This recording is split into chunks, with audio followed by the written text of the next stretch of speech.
Il est vrai que lorsque la Bible parle de la foi, elle a tendance à parler des mesures, de quantité, avoir une petite foi et une grande foi, augmenter la foi. L'idée de la mesure dans la foi signifie en réalité quoi? Ça signifie, premièrement, il existe différents niveaux dans la foi. Il y a un mot en grec qui apparaît pour dire foi, souvent dans le Nouveau Testament, le mot pistis, qui veut simplement dire croyance, adhésion, le fait de croire, d'accepter, d'adhérer à l'idée, de se dire que j'ai foi, je crois en cela. Mais lorsqu'on étudie le concept de la foi, on doit quand même faire des petites nuances dans la manière dont elle est utilisée.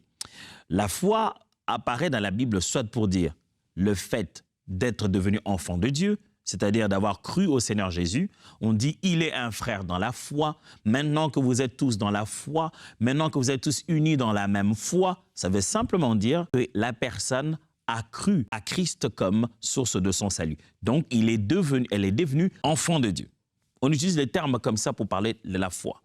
Mais la Bible aussi utilise le terme foi, pas seulement dans l'idée de conversion et de salut, mais aussi dans l'idée de confiance, du fait de faire confiance, croire et s'attendre à la personne. Alors, Abraham a fait confiance à Dieu, qui lui a promis des choses qu'il a accomplies.